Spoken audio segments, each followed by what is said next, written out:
I'm Dr. Amy Robbins, and welcome to Life, Death, and the Space Between podcast. Today is an interview with Dr. Raymond Moody that I recorded a while back on Psychomanteums. And the purpose of this interview was that University of Heaven was going to do a workshop, and this was going to be sort of your introduction to Psychomanteums if you were interested in doing the workshop. But unfortunately, it doesn't seem that workshop is going to happen anytime soon, and I really wanted to share this information with you all because I thought it was a really cool concept and a perfect thing to talk about on Halloween. So if you're interested in learning more, you can go to University of Heaven or lifeafterlife.com and sign up for their newsletters, and they will have information if they do a workshop in the future. Otherwise, just enjoy this podcast. In 1975, Dr. Raymond Moody coined the term near-death experience in his book, Life After Life. For half a century, Dr. Moody has researched some of life's greatest mysteries. As both a PhD in philosophy and an MD, he has a strong interest in how medical realities intersect with the ineffable realm of philosophy. In his multiple roles as author, professor, public speaker, and grief counselor, he has heard thousands of accounts of near-death, shared death, and after-death experiences. It is my humble honor to welcome Dr. Raymond Moody to Life, Death, and the Space Between podcast. Welcome back. Thank you so much. It's so good to be with you again. Thank you. So today we're going to talk about Psychomanteums, and this was completely a new concept for me when I spoke with Lisa a couple weeks ago. Most people have probably never heard of this before. I had certainly never heard of it before. What is a psychomanteum? The most fascinating story of history, Amy, is the story of ancient Greek philosophy and how that all came about. And it's the kind of thing that if you wrote up what happened and you submitted it to the National Enquirer, they would reject it because nobody could possibly believe this, okay? But it really didn't happen. And that is that, as everybody knows, that all of the modern knowledge and all came from the originators of it were the ancient Greek philosophers. And this story is just so phenomenal, but to bring this one aspect of it out, if we were in the time of Plato, for example, and you just went out on the street and you asked the average Greek person, what is a philosopher? What they would say is that a philosopher is a person who probes into things up in the air and down under the earth. In Plato's Apology, you might remember that was what Socrates said in his trial that people accused him of. Now, what this means was there was a character about 600 BCE whose name was Hermotimus. And Hermotimus had the ability to leave his body at will and go to different distant locations. And this knowledge, even Aristotle, 280-something years later, mentions Hermotimus. So that shows this guy made a big splash. And so Hermotimus got these early philosophers thinking about, well, you know, the mind is something obviously different from the body. If Hermotimus's mind can go some other place, then it's the soul or the mind is something different from the body.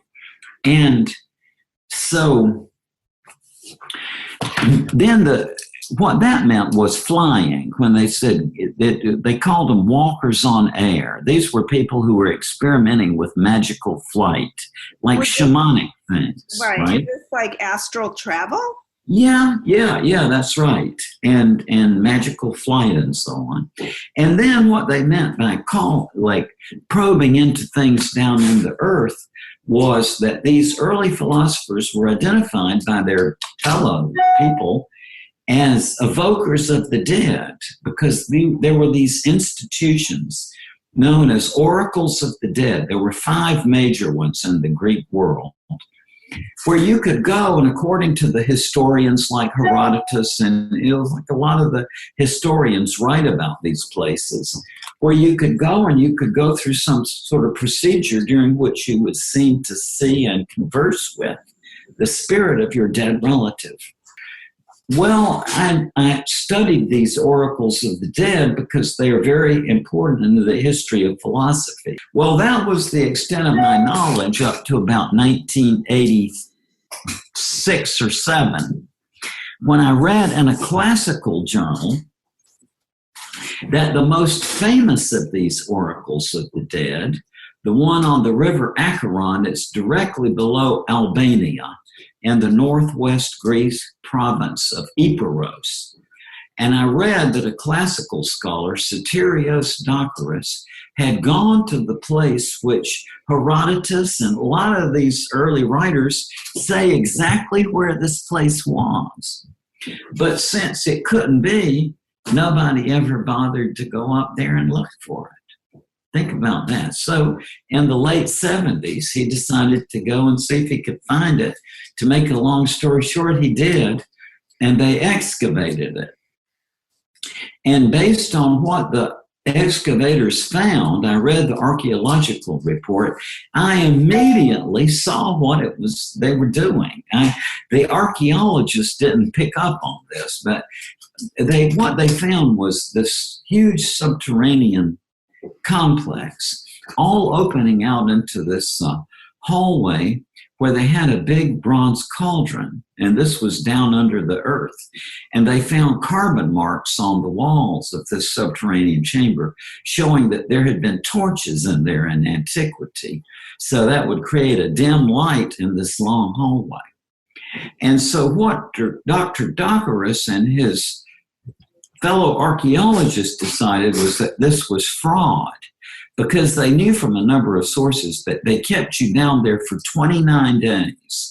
There were dormitory rooms down there. It's like a huge complex underground. And so Dr. Dokarus thought, well, they had them down there for 29 days. They could feed them all kinds of information. And what he thought was happening, that the evokers of the dead would hide in the cauldron and act out the role of the spirits that the people came to see.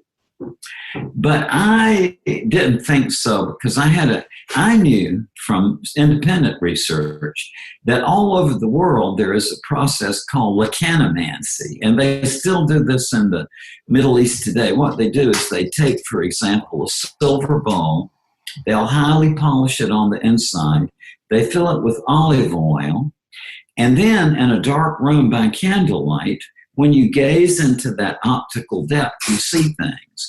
And you don't realize, it doesn't seem to be, it's not like you're making it up. They have an independent life of your own. You just see them. And so as soon as I read that detail about it, I knew that that's what they were doing. And so incidentally, I'm not contradicting Dr. Dokarus, because I think in 94, probably, I went to Kanalaki, or to where he lives, and I talked to him about my alternate take, and he immediately had the aha experience. Oh, I just never thought about that. And he showed me some other iconography that shows this. But basically, as soon as I read that detail, I knew it would work. So basically what I did was I set up a mirror chamber in my house, which consists of a wall mirror. It's about 4 by 4 feet on the wall, and I put it in a dark room with the walls of the little room painted dark black, and a comfortable, easy chair about 3 feet in front of the mirror, and a little light bulb behind with a dimmer switch so that the person sitting in the chair can adjust the strength of the light to make it comfortable for themselves in there. And then I just figured out, just from reading about the ancient Greek way of doing this and from sort of putting it together with my knowledge of grief therapy, it's basically, I chose initially 10 people who were my graduate students of psychology. Most of them were a little older. They had already been out working as therapists or whatever. And then as word spread about this in the community, my medical colleagues got interested, and my psychological and psychiatric colleagues. And so the idea was just that we were going to check this out. And so I would bring them out one at a time. And in the morning, it would be just like, hello, how are you? But then it would be like, tell me about this person who died, and to get them to bring up the memories of the person and just talk. And it usually, last an hour or two until it's like, what are your best memories of this person? What are your not so good memories? What were the hang-ups? And just like you would do with anybody in grief counseling, right? And so then I would put them into this chamber, and I thought that, my thought was that if I did 50 of these over, say, 5 years, that probably about 5 of them would have some sort of experience, and I would be able to write a little paper. That was but imagine my surprise when the very first person that went in there came out and saying, not just, yeah, I saw my father, but that this was a real experience. That was not, I did not anticipate that, because I thought these were psychologists, and graduates. So I assumed that people are going into this chamber that you created, looking into this mirror type thing, and having the experience of talking with their dead relative. Yes. And it's about, it works. And about half of them, it works on the first time, unless you already have learned how to do the mirror gazing. Then it's 100%. But it's like just the first time somebody's never done it before, you put them in there. It's about 50% on the first chance. But what it is, some people say that they actually see the spirit of the deceased person in the mirror. Other people will say, yeah, I saw the spirit in the mirror, but then the apparition actually comes out of the mirror. Full color, 3 dimensions, right, steps out. And does this scare people? No. It's people are comforted by it. And some people say that they go into the mirror, like Through the Looking Glass by Lewis Carroll, and that they see their dead relatives over on the other side of the mirror. It's just amazing. About 30% of them actually say they hear the audible voice of the deceased. Almost all the rest of them say that although they didn't hear a physical voice, they had a mind-to-mind or heart-to-heart communion with the person. About 15% of them get some sort of psychokinetic effect, like being hugged. And they interpret it to be a real event. That, to me, is the hardest. I just was not anticipating that. And this is really healing and helpful for grief. It is. And I'll tell you the truth, Amy, I don't have a noble purpose for my work. What drives me is curiosity. And I really was not anticipating that it would be a therapeutic modality, but it turned out to be. And there have been actually quite a number of people who have reproduced this now and who do it as a practice. Yeah. And how does that differ from like a medium's work? Well, and I don't know much about mediumship, but I know that by definition, there's an intermediary, right? Whereas in the Psychomanteum experience, the person sees the deceased person or talks to them for themselves. And all kinds of wacky effects, like, I assumed that it would be anybody who saw somebody, it would be the person they prepared to see, right? But it's not. And about 1/4 of the cases, it's some other deceased person that you knew rather than or in addition to the person you set out to see. It's like this first one I mentioned. Yeah. Setting the intention isn't necessarily going to be the person who comes. No, And do they come with like messages of love or like, I'm sorry that I treated you this way or that I abused you? Some of it is that way. Yeah. And it's always, it always goes to the relationship. And it's really startling to see it because it was so different from what I had expected. I just, it's astonishing. There was a woman named Annette Childs, I believe her name is, who she did a study on the after effects of Psychomanteum visits and interviewed people as long as 5 years after they had had their experiences in the Psychomanteum. And what she found was that even after that length of time, 5 years, people still look back on this as a very meaningful experience. And I've heard from people like too that I did 20-something years ago. Sometimes they call back and say, wow, this was really meaningful to me. So why do you think this isn't more mainstream? Because I think, when people say to me, why aren't you just a medium? My response is that I think it's so much more powerful, sort of like how Brian Weiss practices, right? Like he doesn't just tell people what happened in their past life. He guides them through their past life. There's so much power in having that experience yourself. So why are more people not doing this to deal with grief or to connect? I don't know that same curiosity. I don't know. And another thing is the cultural aspect of it. This was very well known in the United States up to about 1915.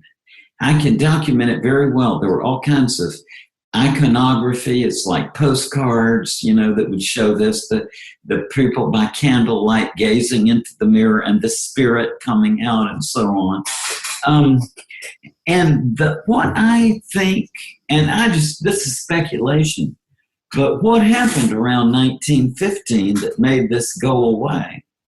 My guess is the radio.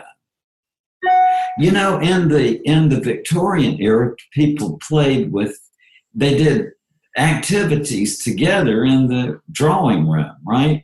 But then when radio came along and then TV, people were focused on the radio or the TV, right? And not interacting. And now, God knows how far we've gotten from that, right? That's right. But I think that that's one factor. And then another thing is, in the kind of field that you and I are in, one of the great dangers is that people become passive. That basically what they want is for us to tell them inspiring stories. And if it gets down to something that requires effort, and this is not something that responds very, very easily to wishful thinking. I mean, to do a Psychomanteum visit, you have to go through a procedure. And and people would come to my house at 10 o'clock in the morning. Well, then they go through the visit. Then when you bring them out of the chamber, you have to talk to them and like the emotions and let that all. So this is a grueling all-day process, and it doesn't fit into the New Age sort of model, which is just go and have a good time and get that California look in your eyes and wear the crystals around your neck. But this actually requires some kind of application, and I think that might be in this immediate gratification world. People may not want so much to spend the time building a mirror chamber. But it sounds a little bit like what people are doing with microdosing psychedelics in some way, except that you're not taking anything to have this experience. You're just having. That's right. I am familiar with marijuana, but generally speaking, I have not, because I bet you too, Amy. I mean, I can go all kinds of places. I don't need your mind is an amazing thing. And we were talking earlier in an earlier program about this period of life of the late 30s and early 40s and the transformation you go through. And I went through that when I was in my 40s. I had 2 doctoral degrees, get this, before I was 31, plus 3 of those years I've been a philosophy professor. So at you and I station in life now, in our age and our what we do, we can realize that there was something very wrong about somebody who would have 2 doctoral degrees plus 3 years of teaching before age 31, right? And it was true. My whole life was my nose in a book. And I listened to a lot of people with these experiences, but the first that I really began to have any experiential exposure to this was when I was in my own midlife crisis, I guess, in my early 40s. So if people want to learn more about this, how can they do that? Well, Lisa Smart and I are having a workshop over on the air on our University of Heaven, and on how to do this. And I forgot exactly when it's coming up, but we'll have all that information on the website, theuniversityofheaven.com, and we're going to do a sort of internet webinar on how to do it. So you're going to be teaching people specifically how to do it, design their own. That's right. It's not that much work, really. I mean, it's I'm not mechanical at all. It's just a matter of putting up a mirror and excluding the light from the room and finding a comfortable chair. Most of the operative part of it is the process of going through and talking about your deceased loved ones and so on. Mm-hmm. And this is something people can do on their own. They don't need like a therapist. They can.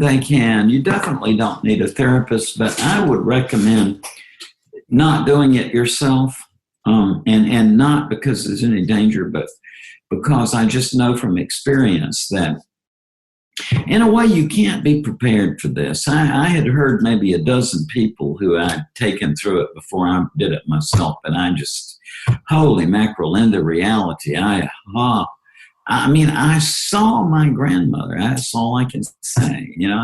I saw my grandmother. I heard her. I felt her presence. And so it really does affect people. So what I would say is, yes, you can do this at home, but have a person there with you. Mm-hmm. And the reason is that you need to have somebody to ask you the questions about your dead relative, because generally speaking, most people, if they're just doing it by themselves, they will stick to all the good things and the happy. But you need somebody there to say, well, what were some of the hang-ups in the relationship and tough spots, and to sort of balance it out. And so that you can have somebody there to talk about it with. So it's because your sister is not going to appreciate getting a call from at 11:30 at night saying, I just went into a mirror room and I talked to mom. And she, my point is it's good if people get so excited about this when it happens, that you need to have somebody to talk about it with. I might do this. I might take it because this is fascinating to me. Yeah, you might find it useful in your practice. I don't know if you know, I forgot, Arthur Hastings.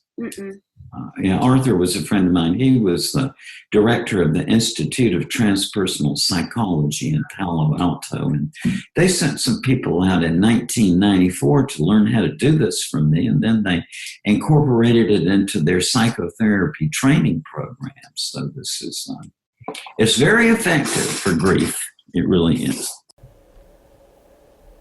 Thank you so much to Dr. Raymond Moody for taking the time to record this episode with me.